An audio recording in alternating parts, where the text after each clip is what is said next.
Who's hungry for some cursed mutton? No, not cursed etten, that's something else entirely. I said cursed mutton, as in bad goat.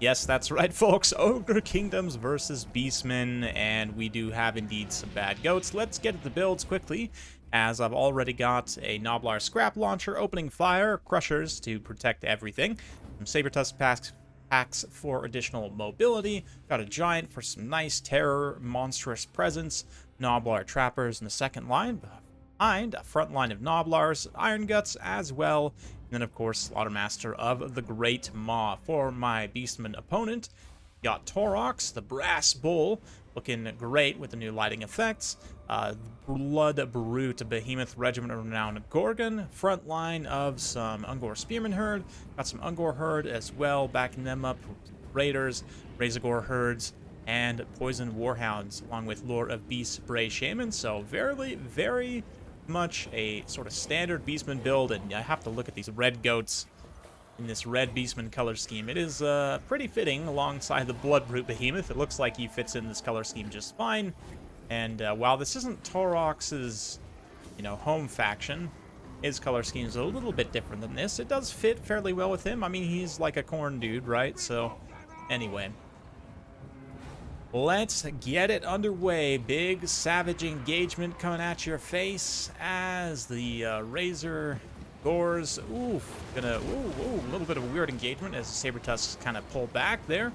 And the big frontline engagement getting underway as well. You can see in the background all the Noblars getting into combat, but I'm focusing on this side Hound cavalry engagement, Warhounds and the Razorgores and all the monstrous beasts, because it's going to be pretty important for me to try and win mobility to roll up this giant archer line.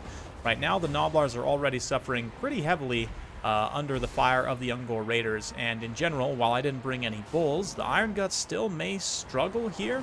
Blood Brute and Torox fighting the Iron Guts. I'm going to countercharge back in with the Crushers, but my opponent very wisely pulls away from them. Definitely wants to fight with the...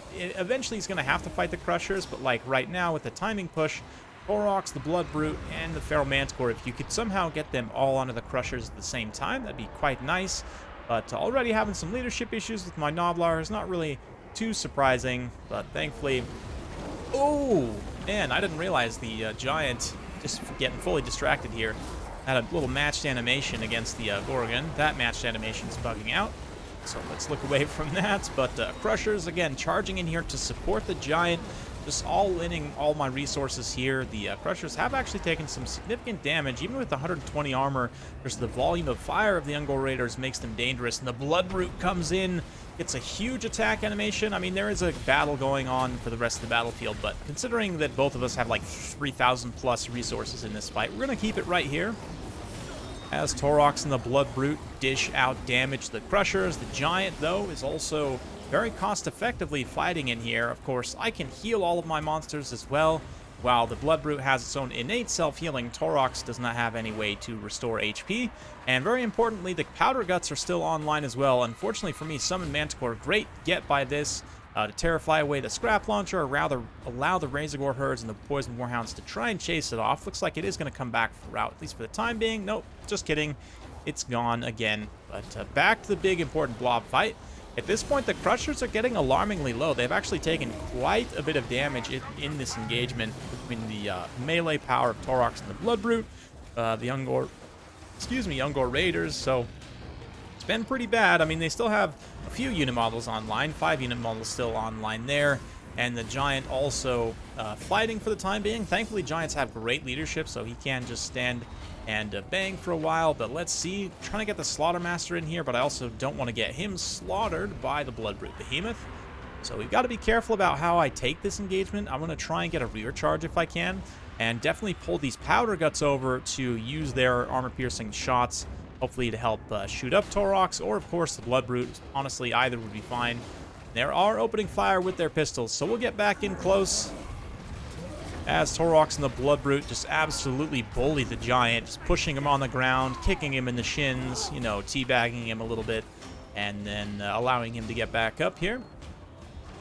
Crushers are trying to flank up and around the side, and they leave the Giant alone just enough for me to get a nice, I believe, an overcast Troll Guts. Nope, just a regular Troll Guts. Again, the big monstrous fight ensuing as the rest of the armies clash. Bold Gorger on the Giant, and we're also going to stack the Massacre effect, put him up to 855 weapon strength, 90 attack. He comes in here and just smashes the Blood Brute in a couple of attacks. Blood Brute doesn't have enough time to get his regeneration healing because it's just so much burst damage. It's a synergy that I only recently started using, and it's absolutely insane stacking those two spells together on something like Crushers or on like the Giant, even the Stonehorn, anything with high armor-piercing weapon strength. It is an insanely powerful combination. Meanwhile, on the back, we've got Saber Tusks chasing around Ungors. A lot of the Ungor Raiders are still online and our infantry lines, I should say, basically just neutralized each other. My opponent also cleaning up some of my routing units with his own Razorgore herd there, but coming back over to the battle, Torok's going to get into combat with the Powder Guts, try and smash them up a little bit, but their combat stats are good enough. They'll do some damage to him in return. They're going to get a Bull Gorger there. Likewise, once they start losing combat, they'll also potentially get this other buff that gives them a significant combat boost, their attack and defense stats. So, unfortunately, Slaughtermaster comes in for the final, very much treacherous cleaver to the face. And how would you even cook a Brass Bull? I'm not sure, but this guy's definitely going to have to figure it out because it's steak for dinner, boys. Man-Eaters in the nice surround there. Saber Tusk packs actually get caught by the Razorgore herds. It's an interesting trade. I think the Razorgore herds maybe just win in a straight 1v1, but anyway. Yeah.